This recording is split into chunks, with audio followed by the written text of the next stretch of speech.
بالوالدین، جن کے والدین زندہ ہیں وہ بھی سنیں، جن کے والدین ایک یا دونوں دنیا سے چلے گئے وہ بھی سنیں غور سے. والبر بالوالدین، ہمارے شیعہ اپنے والدین کے ساتھ اپنے حسن سلوک سے پہچانے جاتے ہیں. یعنی لوگ یہ کہتے ہیں کہ اگر والدین کے ساتھ رویہ دیکھنا ہے تو جا کر علی کے شیعوں کا دیکھو.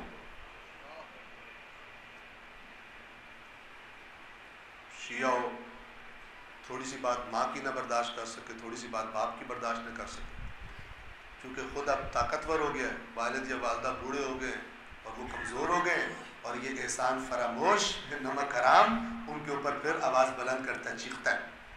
میں سخت لفظ استعمال کروں جان کے، تاکہ لگے کسی کو جو ایسا کرتا ہے. اس لیے کہ یہاں لگ جائے تو بہت اچھا ہے، اللہ کے پاس بہت سختی ہے. فرمایا جو بچہ، اسی اصول کافی میں فرمان ہے، جو اولاد اپنی ماں یا باپ کو غصے کی نگاہ سے گھور کے دیکھے 40 دن خدا اس کی نمازیں قبول نہیں کرتا. 40 دن قبول نہیں کرتا. یہاں پہ لوگ کوئی ایسے ہیں باہر کا غصہ بھی چڑھا تو آگے کہتے ہیں گھر بیٹھا ہے نا ابا اس پہ نکالوں گا، اس نے تو بولنا کچھ نہیں، کمزور ہو گیا، ماں پہ غصہ نکالوں گا. ہم نے ایسے لوگ دیکھے اپنی ماں کو مارتے ہیں، اللہ نہ کرے یہاں پہ کوئی ہو، لیکن اسی معاشرے میں ماں کو مارتے ہیں،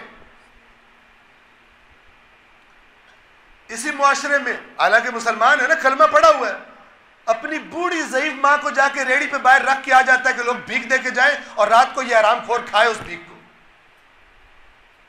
سارا دن اس کو کہتا ہے دھوپ میں نکل جا گھر سے، جا کے چوکوں پہ مانگ. بوڑھے باپ اور بوڑھی ماں کو جو ضعیف ہو گئے ہیں ان سے کہتا ہے جا چوک پہ مانگ اور رات کو پھر آ کے آرام سے میں موج کروں گا. ایسے لوگ بھی اسی معاشرے میں پائے جاتے ہیں، انہوں نے بھی کلمہ پڑھا ہوا. تو وہ جو فرما رہے ہیں ایسے نہیں، اللہ نہیں زبانی باتوں کو قبول کرتا. اے ایمان والوں کیوں کہتے ہو جو کرتے نہیں؟ تو یہ وہ حقیقی تصویر امام بتا رہے ہیں کہ جب وہ چیز اترے گی تمہارے اندر